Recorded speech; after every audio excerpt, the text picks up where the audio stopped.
On va revenir sur cette escalade de la violence assez impressionnante aujourd'hui entre l'Iran et l'Arabie Saoudite. Hassan Rouhani, le président iranien, appelle les pays musulmans à punir, et c'est là où les mots sont particulièrement durs, je cite, l'Arabie Saoudite pour ses crimes. C'est une petite phrase qui soulève beaucoup de questions, Lucas, parce que Rouhani est habituellement plus modéré dans ses propos. Oui, vous avez parlé de violence. Pour l'instant, on est à ce stade dans une violence verbale, même si sur le terrain, et on va y revenir, pardonnez-moi, il y a beaucoup d'affrontements indirects entre les Saoudiens et les Iraniens au Moyen-Orient. La phrase de Rouhani que vous avez citée, il faut punir les Saoudiens, est en réponse à celle du grand moufti saoudien qui dit à la télévision il y a 2 jours que les Iraniens ne sont pas des musulmans. Derrière cette gigantesque escalade verbale, effectivement, il y a un contentieux récent, très récent. L'année dernière, il y a une bousculade au pèlerinage de la Mecque, 2300 morts, dont plus de 400 Iraniens. Les Iraniens demandent une enquête aux Saoudiens.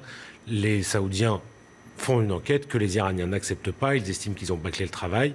Et de fait, rupture des relations diplomatiques entre les 2 pays, parce que c'est un moment extrêmement important pour tous les musulmans. C'est l'un des 5 piliers de l'islam, le pèlerinage, qui commence dans quelques jours, vendredi.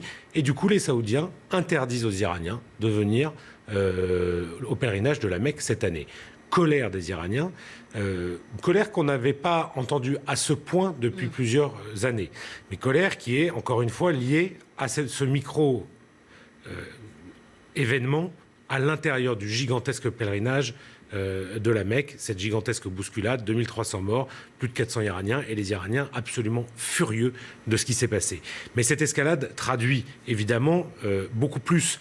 Il y a une longue histoire de colère et de haine entre les 2 pays, et en ce moment, un affrontement qui se joue sur d'autres pays de la région. En fait, c'est une question d'hégémonie surtout qui se joue entre les deux pour la région. C'est une question d'hégémonie, et puis on va faire un tout petit rappel, parce que c'est toujours un peu compliqué, cette région, quand on n'explique pas bien les choses.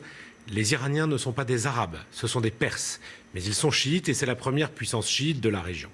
L'affrontement qui se joue en ce moment au Moyen-Orient, on parle comme ça isolément parfois de l'Irak, de la Syrie, du Yémen.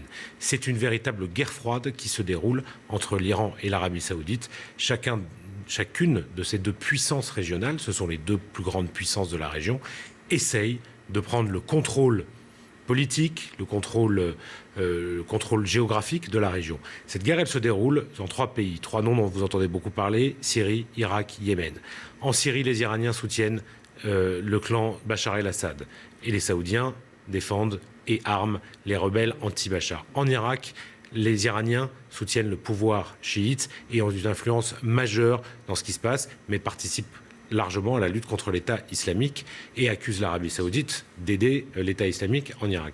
Au Yémen, une rébellion chiite il y a 2 ans qui déclenche une très violente répression sunnite, aidée largement par l'Arabie Saoudite qui bombarde au Yémen.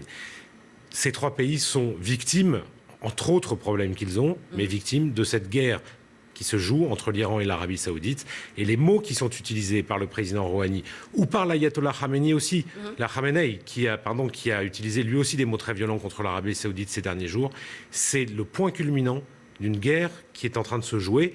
Le vainqueur de cette guerre au Moyen-Orient, l'Iran ou l'Arabie Saoudite, sera celui qui aura le plus d'influence, et donc au moment du pèlerinage qui va commencer à la Mecque, les mots qui sont prononcés par les 2 pays ont une importance capitale, mais qui a sur le terrain une déclinaison réelle avec beaucoup de morts.